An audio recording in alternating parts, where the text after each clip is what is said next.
Hello friends, welcome back to गर्भगुरु।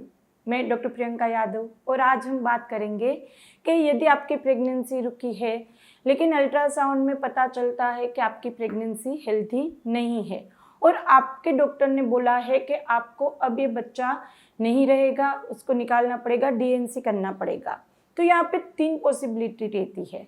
कभी कभी आपके अंदर वहाँ पे सोनोग्राफी में दिखता है कि सेक आ गई है, यहाँ पे बच्चे की थैली आ गई है लेकिन अंदर बच्चा ही नहीं रहता है, तो आपको बोलेंगे डॉक्टर कि ये हेल्दी प्रेगनेंसी नहीं है। दूसरा, आपके अंदर सेक आ गया है और उसके अंदर फिटल पोल भी दिख रहे, यानी कि बच्चा भी दिख रहा है लेकिन अंदर धड़कन नहीं दिखती है। 10 वीक हो गए आपकी प्रेगनेंसी को लेकिन अब तक धड़कन नहीं आई है, बच्चा दिख रहा है, धड़कन नहीं आई है, तो उसको भी हेल्दी प्रेगनेंसी नहीं माना जाएगा, उसको हमें निकालना पड़ता है। तीसरी पॉसिबिलिटी ये रहती है कि आपका बच्चा भी दिख रहा है, अंदर धड़कन भी दिख रही है, लेकिन आप फिर वापस जब जाएंगे कुछ दिनों के बाद, 15 दिन के बाद अल्ट्रासाउंड करेंगे तो तब बच्चे का विकास वहीं पे रुक जाता है, धड़कन फिर बंद हो जाती है, यानी कि धड़कन आने के बाद चली जाती है। इन सबको मिस्ड अबॉर्शन बोलते हैं और यहाँ पर जनरली आपको बोला जाता है कि डीएनसी करा लो।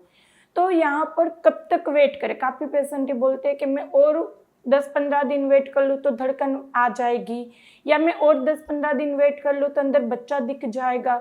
तो ये मोलार प्रेगनेंसी या फिर आपकी धड़कन नहीं आ, इस प्रेगनेंसी में कब तक वेट करना चाहिए? देखो, जनरली 6 वीक से लेकर 8 वीक के बीच में आपकी बच्चे की धड़कन आ जाती है, बच्चा भी दिख जाता है, धड़कन भी आ जाती है।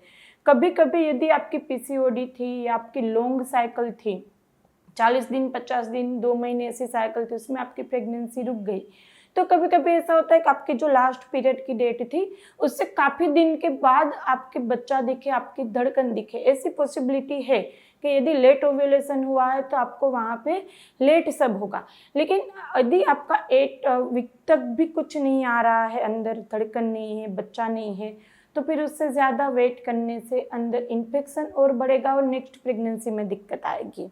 तो काफ़ी बार मुझे बोलते हैं कि मेरे साथ ऐसा क्यों हुआ डॉक्टर, क्यों प्रेगनेंसी रुकने के बाद हेल्दी नहीं हुई?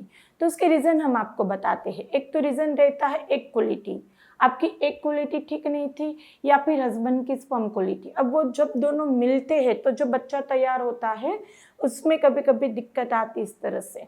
तो एग क्वालिटी भी ठीक होनी चाहिए, स्पर्म क्वालिटी भी ठीक होनी चाहिए और उसकी प्रिपरेशन आपको प्रेगनेंसी रुकने से पहले करनी है। तो विटामिन अच्छा लीजिए, प्रोटीन रिच डाइट लीजिए, ड्राई फ्रूट्स लीजिए, फ्रूट लीजिए, फिर आप अल्कोहल, टोबैको, ये सब चीज़ों का सेवन बंद कीजिए, स्ट्रेस लेवल कम करो, तो उससे एग क्वालिटी और स्पर्म क्वालिटी ठीक होगी। फिर हमारे दूसरे चैनल में देखेंगे, मेरी दूसरी चैनल है डॉक्टर प्रियंका यादव, जहाँ पर हम प्रेगनेंसी रुकने में जो दिक्कत आती है इसमें हम बताते हैं। तो हस्बैंड वाइफ मल्टीविटामिन लीजिए, कंसीफाई करके टेबलेट है, हस्बैंड वाइफ दोनों लीजिए, कंसीफाई एप फॉर हस्बैंड वाइफ, कंसीफाई एम फॉर हस्बैंड, वो दोनों लेने से क्वालिटी और स्पर्म क्वालिटी ठीक रहती है।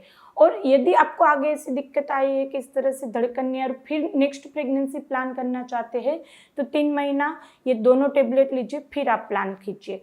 तो इस तरह से अपनी एग क्वालिटी और स्पर्म क्वालिटी को ठीक कीजिए। यदि इसकी आपको परचेस करना है तो लिंक हम डिस्क्रिप्शन बॉक्स में रख देंगे। दूसरा वहाँ पे रहता है क्रोमोसोमल एबनॉर्मलिटी। यदि जब वहाँ पे दोनों मिलते हैं तब उसमें क्रोमोसोमल एबनॉर्मलिटी आता है। कभी कभी आपको मल्टीपल ऐसा हुआ, 2-3 बार ऐसा हुआ तो डॉक्टर क्रोमोसोम का टेस्ट करेंगे, वो बिल्कुल नॉर्मल आता है, लेकिन वो नॉर्मल है, लेकिन जब वो दोनों मिलते हैं तब कभी कभी उसमें वहाँ पे दिक्कत आ जाती है, तो क्रोमोसोमल एबनॉर्मलिटी एक रहती है। दूसरा रहता है यूट्रस का इश्यू। यदि यूट्रस में आपको एडिनोमायोसिस है या एंडोमेट्रियोसिस है या फिर पोलिप है या फिर फाइब्रोड है, तो कभी कभी रुकने के बाद बच्चा चिपकता है, फिर वहाँ पे ब्लीडिंग शुरू हो जाती है या फिर वहाँ पे अंदर बच्चा टिक नहीं पाता है, इन्फेक्शन होता है, अंदरूनी क्रोनिक इन्फेक्शन होता है, तो भी ऐसा होता है। तो यूट्रस की खुद की भी दिक्कत रहती है, तो इस तरह से प्रेगनेंसी रुकने के बाद निकलने के चांसेस रहते हैं। तो यहाँ पे जनरली 3 मेन अभी मैंने बताया वो कारण रहते हैं। तो हमने जैसे बताया, यदि हेल्दी प्रेगनेंसी चाहे तो रुकने से पहले भी आपको काम करना पड़ेगा, और एक बार जैसे ही आपका पॉजिटिव आता है तुरंत ही प्रेगनेंसी सपोर्ट की गोली चालू कर दो। काफ़ी बार लोग घर पे वेट करते हैं कि 2 महीने बाद डॉक्टर को दिखाऊंगी, 3 महीने बाद दिखाऊंगी या 10-15 दिन बाद दिखाऊंगी, ऐसा नहीं। यदि आपकी एज ज़्यादा है, स्पेशली 30 के बाद आप प्लान कर रहे हैं या इनफर्टिलिटी ट्रीटमेंट के बाद आपकी प्रेगनेंसी रुकी है, या फिर आप दोनों में कोई इश्यू था बाद में प्रेगनेंसी रुकी है, तो यहाँ पर आपको तुरंत ही जैसे पॉजिटिव आया तुरंत ही प्रेगनेंसी सपोर्ट की गोली चालू कर देनी है। और आगे ऐसी हिस्ट्री रही है तो आप वहाँ पे थोड़ा बेड रेस्ट भी कीजिए, स्ट्रेस लेवल कम रखो, पॉजिटिव थिंकिंग रखो, तो कोई दिक्कत नहीं आती है। और यदि कुछ दिक्कत आ रही है, यदि 10 वीक्स तक भी आपकी धड़कन नहीं आई है या धड़कन आने के बाद निकल गई है, तो उसको और वेट ना करके वहाँ पर उसके ऊपर जैसे आपके डॉक्टर बताए वैसे काम करना, वरना आगे की प्रेगनेंसी में दिक्कत आ सकती है। तो यहाँ पर यदि ऐसी दिक्कत आए तो घबराने की ज़रूरत नहीं है। यदि बार बार भी ऐसा हुआ आपके साथ या पहली बार हुआ है तो कोई दिक्कत नहीं, काफ़ी बार होता है तो वो इस बात का स्ट्रेस भी ना लीजिए कि आगे ऐसा ही होगा ही। और यदि 2-3 बार ऐसा हुआ तो होम्योपैथिक मेडिसिन ऐसी आती है जिस चीज़ को प्रिवेंट करेगी, टेंडेंसी ब्रेक करेगी, तो हम ये टेबलेट देते हैं, बाद में प्रेगनेंसी प्लान कराते हैं, तो वहाँ पे आगे की प्रेगनेंसी में कभी कोई दिक्कत नहीं आती है। एक बार आपकी प्रेगनेंसी रुकी तो हम 3 महीने तक भी ऐसी होम्योपैथी दवाई देते हैं।